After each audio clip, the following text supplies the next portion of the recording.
Assalamualaikum warahmatullahi wabarakatuh. Bagaimana kabarnya? Semoga senantiasa selalu diberikan kesehatan oleh Allah SWT. Pada hari ini kita akan membahas menggambar komik. Simak dengan baik ya. Jenis komik. Tahukah Anda tentang jenis komik? Pertama, komik karikatur.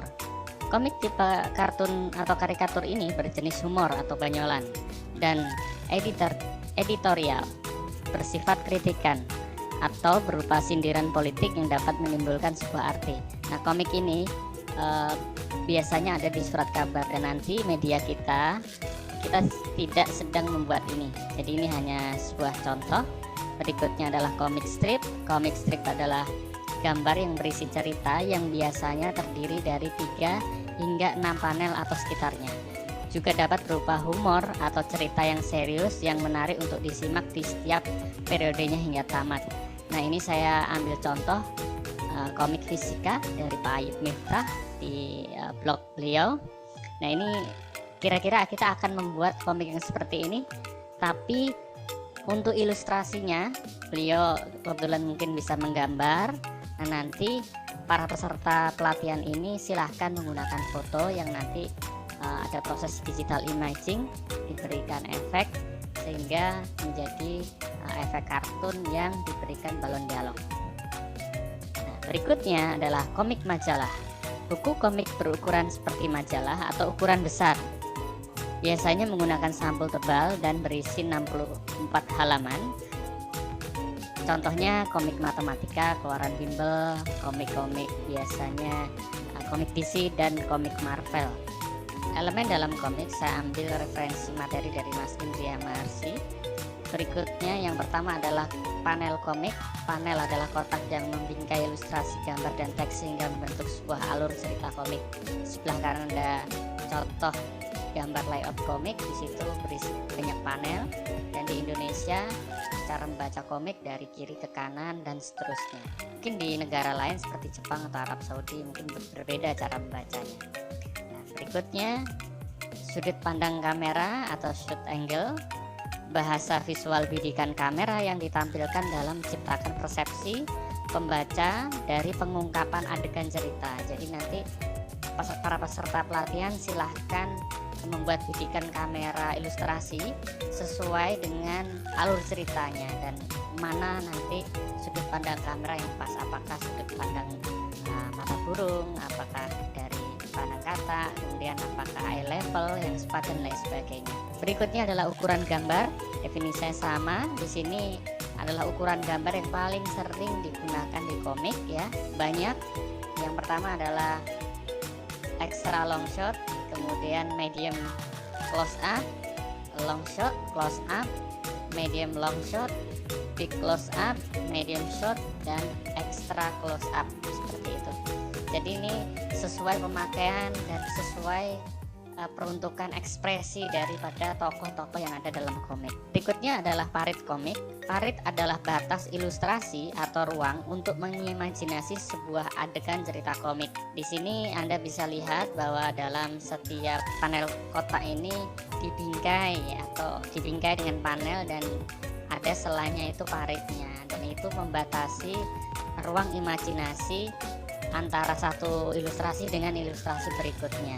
Karena setiap pembaca komik itu memiliki cara baca yang berbeda-beda melalui imajinasinya. Ada yang cuma membaca dialog, ada yang sampai membayangkan bahwa di situ bergerak karakternya, kemudian ada efek suaranya dan menjiwai apa yang ada di dalam situ.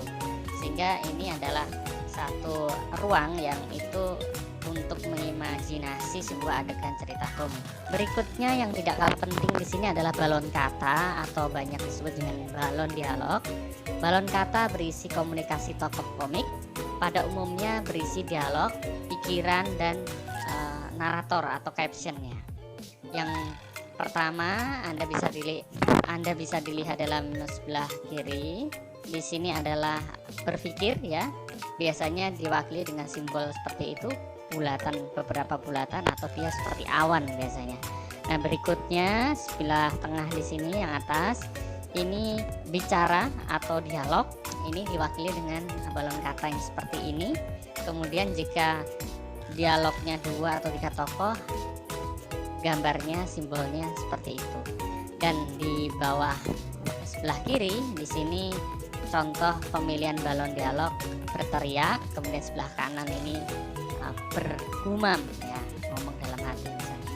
Dan sebelah kanan yang biasanya itu kotak persegi sebutnya narator atau caption.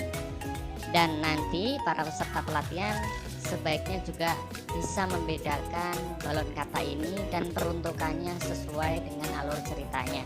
Berikutnya adalah ilustrasi.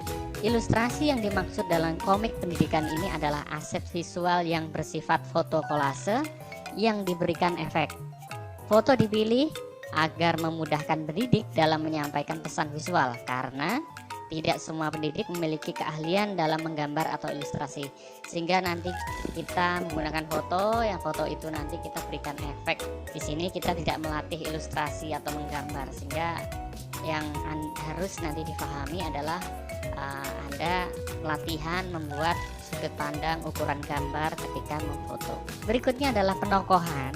Dalam pembuatan komik pendidikan, sebaiknya Anda merancang 2 tokoh dengan ciri sifat karakter yang kuat antara satu dengan yang lain.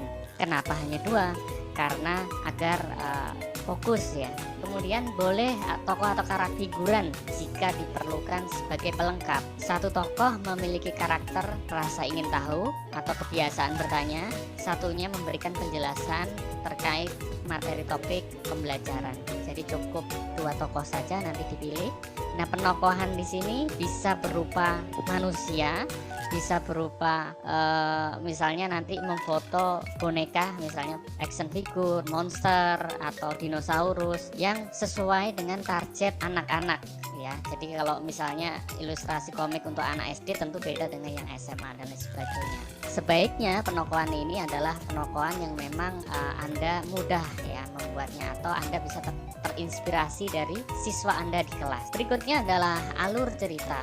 Komik ini bertujuan sebagai media pembelajaran, sehingga cerita harus mengandung unsur belajar melalui narasi visual yang Anda sajikan.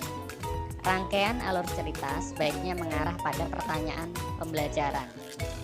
Diawali dengan cerita pembuka pada suatu tempat, kemudian tokoh A bertanya terkait apa yang belum diketahui atau apa yang menjadi kegelisahan dia, kemudian tokoh B menjawab dengan singkat dan mengarahkan pada rujukan sumber belajar. Balon kata terbatas untuk menjelaskan sebuah bahan ajar. Jadi kalau materi pembelajaran ditulis dalam balon dialog tentunya tidak akan cukup. Jadi hanya dijelaskan, dijawab seperlunya, kemudian nanti kita arahkan pada rujukan sumber belajar, misalnya buku matematika seperti itu halaman berapa. Nah, di sini dijelaskan di slide di poin berikutnya. Terdapat dialog tokoh B yang mengarahkan tokoh A untuk membaca materi. Misalnya bagaimana tokoh A, bagaimana proses terjadinya hujan. Kemudian tokoh B menjawab, oh proses terjadinya hujan karena ada penguapan yang jadi awan dan seterusnya. Kalau kamu ingin mengetahui terkait proses terjadinya awan, silahkan baca buku IPA halaman sekian tentang topik ini. Jadi tujuan komik ini mengarahkan siswa dalam minat membaca yang lebih besar. Jadi awalnya kita tarik mereka untuk membaca balon dialognya, tapi ketika mereka rasa ingin tahunya besar, kita arahkan untuk membaca bukunya.